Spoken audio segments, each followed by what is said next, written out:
Buenos días, buenas tardes, buenas noches. Mi nombre es Ale Brianza y les doy la bienvenida a un nuevo episodio de Pienso y no sé nada. Este podcast en el que charlamos de filosofía, epistemología y de metodología, que es en lo que estamos trabajando muy pasito a pasito en estos últimos episodios. Y en este sentido, vamos a darle una vueltita más de rosca a la cosa, avanzando sobre lo que ya tenemos. Si miramos para atrás, arrancamos hace algunos episodios con la elección del tema de investigación y con distintas estrategias para poder encarar el proceso de búsqueda bibliográfica y la organización que medianamente tenemos que tener para poder avanzar en el proyecto de investigación. Después definimos lo que es un problema de investigación científica y aprendimos a formular la pregunta de investigación con todos los recaudos que tenemos que tener y a partir de esa pregunta planteamos la hipótesis, esa predicción que hacemos según lo que esperamos encontrarnos cuando termine el proyecto. Y ahora teniendo en cuenta todos estos elementos, vamos a dedicarle este episodio, que por ahí es un poquito más breve que el resto de los episodios, porque vamos a ver algunas estrategias para construir los objetivos, que nos van a marcar el ritmo dentro de lo que propongamos para el proyecto de investigación, y como es un tema que no tiene muchas vueltas, y por otro lado me pareció bien separarlo de pregunta e hipótesis para que no se nos fuera tan largo, por eso es que digo que por ahí este episodio sea un poco más cortito, pero no por eso menos importante. Así que, por supuesto, vamos a tener que tener frescas estas cuestiones que ya vimos. Estos elementos, ya saben ustedes que son como engranajes que encajan unos con otros. Ya lo vimos entre la pregunta y la hipótesis, y a la vez esto está basado en la elección de un tema de investigación. El vocabulario que usamos tiene que ser específico y viene justamente de las fuentes bibliográficas. Entonces es en ese contexto que vamos a ver cómo encajan los objetivos, cómo pensar la formulación de objetivos en relación al resto de los engranajes. Pero vamos, como siempre, paso a paso, como diría Mostaza Merlo, para no perdernos en el camino. Y antes de meternos de lleno, como siempre solemos decir en este momento, sea por donde sea que estén escuchando, si YouTube, Spotify o cualquiera de las plataformas de podcast, primero que en lo posible no se olviden de suscribirse al canal, de dar follow y de darle a la campanita para que les lleguen los episodios nuevos. Y después, un poco lo decíamos recién, todo está relacionado con todo, con lo cual, una vez más, la invitación que hacemos es a que, si pueden hacerse el momento, hagan el recorrido completo para no quedarse afuera de ninguna referencia. En principio, como súper necesario, estarían estos episodios pasados que continúan, esta línea más metodológica de forma directa. Pero después, en líneas generales, como también lo hemos dicho en distintas oportunidades, hay líneas que vienen de cuestiones más epistemológicas de base que están presentes en todos los episodios, y por eso precisamente la recomendación. En relación a textos, vamos a seguir usando el manual de Roxana Inub, que recordemos que se llama Cuestión de método, aportes para una metodología crítica, y que lo utilizamos el episodio pasado y también como complemento en el episodio sobre el proceso de investigación. Ahí el capítulo 7 es el que trata de objetivos y vamos a tomar de esta fuente, principalmente con el enfoque que nos brinda Roxana, que está buenísimo. Y vamos a meternos en tema. Si pensamos en la palabra objetivo, una de las primeras cosas que se nos viene a la cabeza es que tiene distintas acepciones, desde lo semántico, Por ejemplo, podemos hablar de lo objetivo como algo opuesto a lo subjetivo, como cuando se habla de un punto de vista objetivo, que se supone que sería un punto de vista sin que los valores, o mejor dicho, sin que las opiniones subjetivas de la persona que está dando ese punto de vista se interpongan. Una segunda manera de interpretar a la palabra podría ser tomarla como el lugar al que algo se dirige. ¿Sí? Roxana pone un ejemplo para esto en su libro, que es el de la flecha dio en el objetivo, teniendo en cuenta ese objetivo como el punto donde esa flecha tenía que dar, Y después una última acepción, que es la del objetivo como finalidad, como cuando alguien alcanza su objetivo, sea una cantidad dada de ventas o de puntos en un deporte o lo que sea. Sería entender al objetivo como una finalidad en sí misma.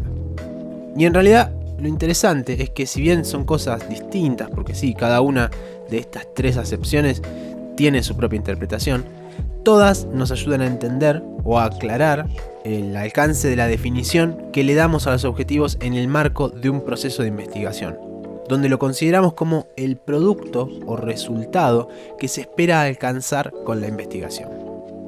Vamos de nuevo. Los objetivos son el producto o resultado que se espera alcanzar con la investigación. Y bueno, los objetivos van a tener una función central, un lugar central en lo que es la organización del proceso y en la construcción, en la formulación en sí del proyecto de investigación. Y esto lo podemos ver principalmente en dos cosas.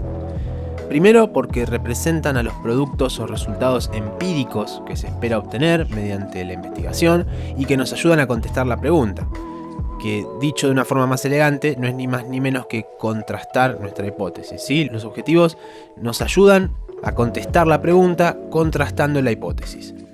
Y después también tienen un aspecto muy ligado a la gestión del proyecto de investigación, porque todo proyecto es una especie de contrato o acuerdo que se fija con la institución que lo va a evaluar, o incluso si es un proyecto financiado también hay una lógica de plantear cosas que se esperan cumplir en función de que la institución que está poniendo la plata, que está aportando el presupuesto, pueda medir el cumplimiento de esos objetivos. Y esto es importante porque en general las instituciones que financian muchas veces le dan más importancia al cumplimiento de los objetivos que a la cuestión estricta del conocimiento que se aporta a partir de lo que pase con la contrastación de la hipótesis. Entonces, bueno, está bueno tenerlo en cuenta también. Y con esto definido y entendido, y volvemos sobre la definición por si acaso, los objetivos son el producto o resultado que se espera alcanzar con la investigación. Entendiendo esto, podemos ya ver por qué los objetivos se desprenden de los problemas y de las hipótesis, siendo un poco el eslabón perdido entre la fase más teórica de la investigación, que tiene que ver con el armado y la formulación del proyecto y demás, y por otro lado la fase más práctica, la fase en donde se busca contrastar empíricamente a la hipótesis. Los objetivos están justo en el medio y visto así operan un poco como una especie de interfaz entre la teoría y la empiria. Cuando hablamos de objetivos, lo más común es dividirlos en objetivos generales y específicos, que son un número determinado de objetivos más pequeños, podríamos decir, que se desprenden de un objetivo general. El texto de Roxana Aynub dice que normalmente la formulación del objetivo general contempla el núcleo de lo que se propone conseguir con la investigación y apunta a una formulación más conceptual, mientras que los objetivos específicos van atrás de productos más desagregados, como puntos intermedios, ¿no?, que van haciendo falta para alcanzar al objetivo general. Y en esto vale la pena que frenemos un poquito y pongamos algunos ejemplos, porque esta división entre objetivos generales y específicos es clave y a veces, es un poco problemático terminar de entenderla. Los objetivos generales, un poco como su nombre lo indica, van a perseguir cuestiones más de fondo, mientras que todo lo que desagreguemos de estos objetivos generales van a ser, podríamos decir que serían como paradas intermedias, a las que vamos a llamar objetivos específicos. Además, estos objetivos específicos van a tener que cumplir con dos cuestiones. La primera tiene que ver con esto de la gestión del proceso de investigación que decíamos recién, y es que los objetivos específicos no los podemos desagregar en cualquier orden, sino que tienen que tener un orden cronológico coherente con lo que se está proponiendo. Y lo segundo es que cuando cumplimos todos los objetivos específicos que se desprendieron de un mismo objetivo general, automáticamente vamos a haber cumplido ese objetivo general. Es decir, cuando cumplimos el último de esos objetivos específicos, el general va a estar cumplido automáticamente. Y acá voy a poner un ejemplo que por ahí es un poco burdo y que no se puede traducir de manera directa porque es un ejemplo muy de la praxis y poco de la teoría, pero que viene bien para entender la generalidad de estas dos características que acabamos de mencionar. Y sí, no sé si lo están pensando o no, pero es otro ejemplo con comida. Por ejemplo, si mi objetivo principal fuera hacer una pizza, voy a tener un montón de objetivos específicos derivados, que van a ser ¿cuáles? Bueno, poner la harina en un bowl, agregar el agua que corresponda, poner una pizca de sal. Según como sea la receta, en algún momento voy a incorporar la levadura, amasar, dejar crecer la masa, estirarla, montarla con la salsa y la mozzarella, hornearla y servirla. Si esos objetivos específicos están cumplidos, si esos mini escalones que se desprendieron de mi objetivo general fueron cumplidos, cuando termine el último de esos pasos, voy a terminar con una pizza hecha. Es decir, voy a terminar con mi objetivo general cumplido de manera automática. Y por otro lado, respecto al tema del orden, me gusta traer el ejemplo de la receta porque es muy esclarecedor en este sentido, ¿no? La receta tiene un orden. Por más que yo haya desagregado ese objetivo general en muchos específicos, que son muchos y chiquitos, hay un orden que tengo que seguir. Yo no puedo, por ejemplo, poner la harina en un bowl, poner la salsa ahí, amasar, después meter eso al horno, o cualquier alteración que se imaginen de esos pasos. Sería un desastre, ¿no? Y sobre todo, creo que está claro que ese desastre no nos dejaría al final del proceso con la pizza armada, sino que tendríamos algo raro, que de hecho no me animo a decir que lo que salga de todo ese desorden es comestible. Entonces, con esto queda súper claro que son importantes las dos cosas, ¿sí? Primero, que tengan un orden definido, coherente con lo que se está planteando resolver, y en segundo lugar, que ese desagregado, esa secuencia que uno arma al formular los objetivos específicos, deje cumplido a su objetivo general al terminarse el último. Es como sacar la pizza del horno y servirla, ¿sí? Ahí está la pizza y ya está. Con ese último paso de los específicos cumplidos, autocumplí el objetivo general. Y vuelvo a decir que, por más que sea un ejemplo muy potente, no nos sirve traducirlo de manera directa, porque en verdad los objetivos se formulan siempre como productos, pero de tipo cognitivo. Y bueno, además se expresan con verbos en infinitivo, como por ejemplo, evaluar, diagnosticar, identificar, caracterizar. Sea cual sea el verbo que elijamos, lo importante es que apunte a aportar a esa dimensión cognitiva y bueno, que nos ayude a acceder a algún conocimiento novedoso. Y acá tenemos que detenernos un momentito y hacer una salvedad, porque si bien estamos diciendo que los objetivos apuntan a una dimensión cognitiva, hay una excepción a esto, que es en relación a los proyectos de disciplinas ligadas al arte, que pueden llegar a plantear algún tipo de objetivo práctico que va a estar ligado a la producción de una pieza artística, que puede ser una pieza de diseño, una pieza sonora, una pieza plástica o el formato que fuera en realidad. Entonces, en esos casos sí podemos llegar a tener objetivos generales y específicos respecto a lo cognitivo, digamos, respecto a lo teórico, y por otro lado, objetivos generales y específicos en relación a la producción de esa pieza que se está pretendiendo incluir dentro del proyecto de investigación. En todo caso, cuando esto sucede, se aclara en el momento de formularlo. Sabrán ustedes, que están escuchando el podcast en este momento, si sus proyectos lo incluyen o no, y qué hacer con esto. Obviamente depende de sus propias disciplinas y los enfoques de sus proyectos. Pero sí me parece importante la salvedad porque venimos hablando de esta dimensión cognitiva, que cuando se cruza con la producción de una pieza, bueno, precisamente eso, ¿no? Es una excepción y la vamos a retomar más en profundidad cuando hablemos de metodologías artísticas en sí mismas. Pero me parecía importante hacer esta aclaración. Ahora, es el momento de una pregunta clásica, ¿sí? De una pregunta típica, que es si se puede elegir cualquier verbo o hay alguna forma de deducir cuál es el mejor verbo para plantear un objetivo. Y bueno, la respuesta a esto es que el mejor verbo es el que mejor se ajuste a aquello que queremos resolver. Mucha vuelta más que pensarlo no hay, pero como existe San Google, la recomendación que yo hago siempre es que si están en blanco, si no les baja naturalmente esa palabra que va a articular su objetivo, sea general o específico, ¿no? Lo que podemos hacer es googlear verbos para objetivos, ¿sí? Lo ponen así nomás, verbos para objetivos, y se van a encontrar con grandes listas y listas de verbos que, a ver, la idea no es que usen indiscriminadamente lo primero que se encuentren, sino precisamente inspirarse, ¿no? Ver por dónde va la mano e incluso, ¿por qué no?, que eso nos ayude a buscar sinónimos de alguno que ya nos parecía que casi se ajusta, pero que por algún motivo no nos termina de convencer.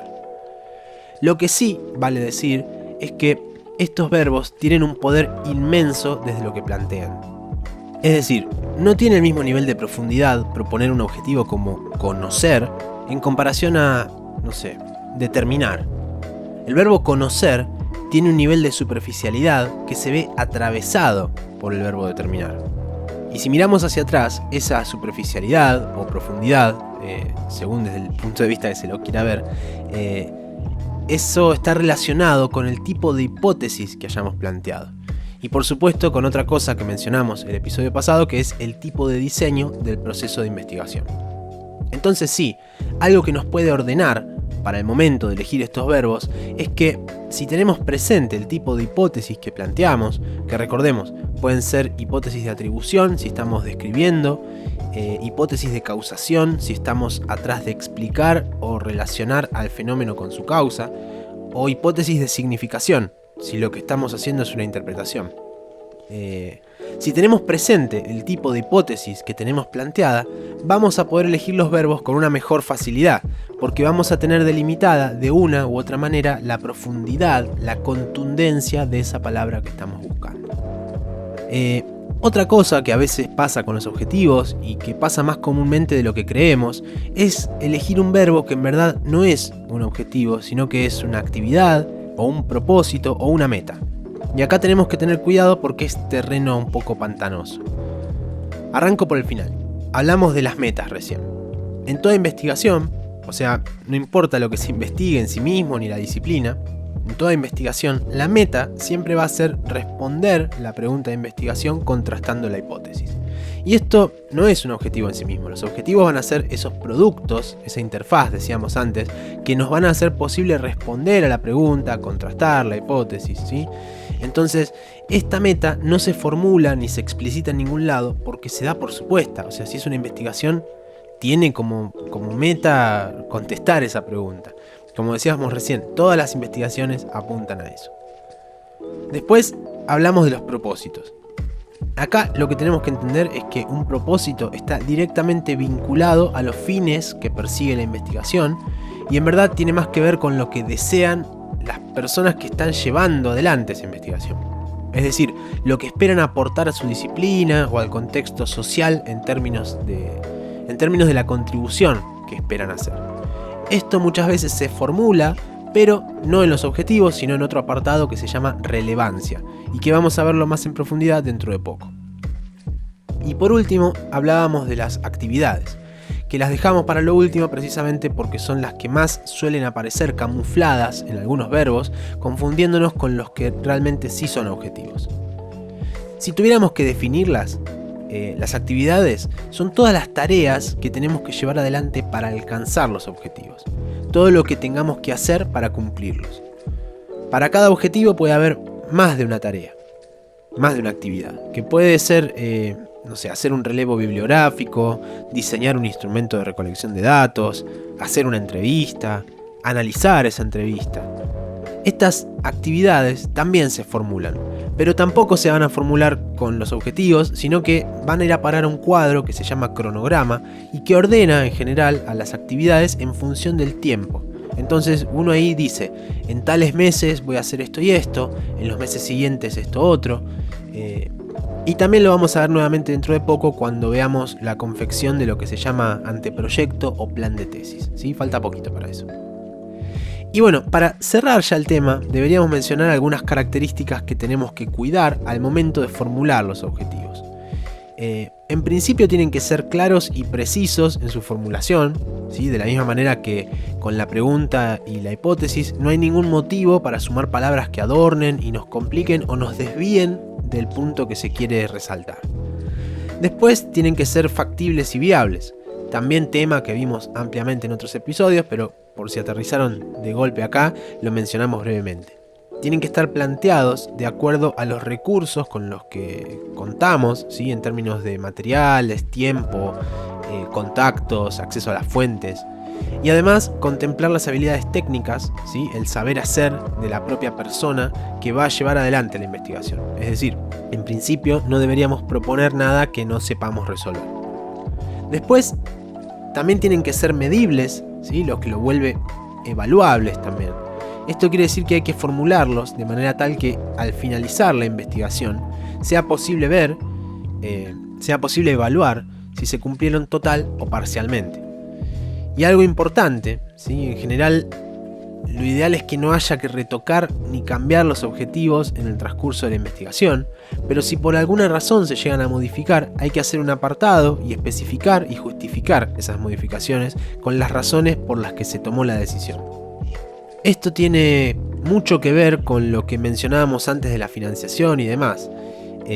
Si la institución te dio X cantidad de plata porque vos dijiste en una primera instancia que ibas a cumplir con tales cosas y de pronto vos cambiás eso de manera unilateral, tenés que dar aviso y sobre todo tiene que ser una decisión muy justificada. Algo que pasó en este último año, por ejemplo, es que muchas investigaciones se vieron afectadas por la pandemia. Y bueno, uno tiene que ir y decir que a causa de la pandemia o de la situación sanitaria de público conocimiento se debieron tomar tales acciones y Y bueno, como decíamos recién, obviamente esto no es unilateral. En general la institución avala o no ese cambio de objetivos. Si está bien justificado, no habría razón para que no nos entiendan, pero si la decisión la tomamos así de manera arbitraria, porque sí, puede ser motivo de que nos nieguen alguna financiación en el futuro o nos hagan dar algún otro tipo de explicaciones. Y por último, los objetivos tienen que ser coherentes entre sí. Los objetivos nos organizan. Pensemos una vez más en esta característica relativa a la gestión de la investigación. Si en algún momento nos perdemos o nos nublamos, podemos ir a los objetivos y ver hasta dónde hicimos y qué nos falta. Y obviamente esto funciona si el planteo es coherente. Y cuando hablamos de coherencia, hablamos de una coherencia interna entre sí, de los propios objetivos, y también una coherencia que mantenga con la pregunta, con el problema y con la hipótesis. Y bueno, llegamos al momento de recapitular, de tomar un poquito de aire y tratar de volver sobre lo que fuimos planteando durante el episodio. Arrancamos definiéndolos como el producto o resultado que se espera alcanzar con la investigación. Después hicimos la distinción entre objetivos generales y específicos, como también nos metimos dentro de esta característica que tienen respecto al orden cronológico que tienen que plantear para asegurar su cumplimiento. También hicimos la salvedad de que si bien los objetivos apuntan a una dimensión cognitiva, hay una excepción a esto con los proyectos de disciplinas ligadas al arte, que pueden llegar a plantear algún tipo de objetivo práctico que va a estar relacionado a la producción de una pieza artística y que puede ser una pieza de diseño, una pieza sonora, una pieza plástica, decíamos antes también, o el formato que fuera en realidad. Después hablamos de la formulación en sí misma de los objetivos, con estos verbos en infinitivo, y de cómo algunas palabras tienen más peso que otras. Y bueno, además también vimos que esto se relaciona con los tipos de hipótesis y los tipos de diseño, es decir, si queremos describir, explicar o interpretar al fenómeno que estamos estudiando. Distinguimos a los objetivos de las metas, de los propósitos y de las actividades, que si bien en lo semántico pueden estar todas cerca estas palabras, se podrían juntar a comer en la misma mesa, en lo que respecta al proyecto de investigación son cosas bien diferenciadas. Y por último, las características, ¿no? Esto de que tienen que ser claros y precisos, de que tienen que ser factibles y viables, tienen que ser evaluables y por sobre todas las cosas tienen que ser coherentes. En sí mismo y bueno, con todo el resto del planteo que estemos haciendo. Pregunta, hipótesis y otros elementos que, aunque todavía no hayamos visto, los vamos a seguir viendo en los episodios siguientes y como ya venimos trabajándolo, todo tiene que encajar perfectamente con todo. Así que bueno, con esto vamos llegando al final de este episodio y por supuesto tenemos los mensajes abiertos, más que nunca, sobre todo por si saben algún otro recurso, alguna otra herramienta, otra manera de pensar o de formular a los objetivos. Todo es bienvenidísimo en el contexto de este espacio, que sí, es una propuesta que sale de mi parte, pero como siempre decimos, se termina de significar en el intercambio, en tanto y en cuanto a alguien que está del otro lado escuchando le sirva, le venga bien para ir avanzando en todo este mundo relacionado a la investigación científica. Y una vez más, nada, les agradezco por llegar hasta acá, por el interés, por la paciencia, la buena onda, la compañía. Vuelvo a decirles que si están en Spotify pueden darle follow, y lo mismo si están escuchando en YouTube, pueden suscribirse y darle a la campanita para que les llegue la notificación y les avise con cada nuevo episodio. Si no, en Twitter también podemos vernos, que siempre aviso a medida que salen los episodios. Ahí me encuentran como @alebrianza. Y recuerden también, tengan presente, que si estos episodios les vendrían bien para sus clases, seminarios o lo que fuera, por supuesto pueden usar todo lo que necesiten que está a su entera disposición. Soy Alebrianza, gracias nuevamente por acompañarme en esto que se llama Pienso y no sé nada. Hasta la próxima.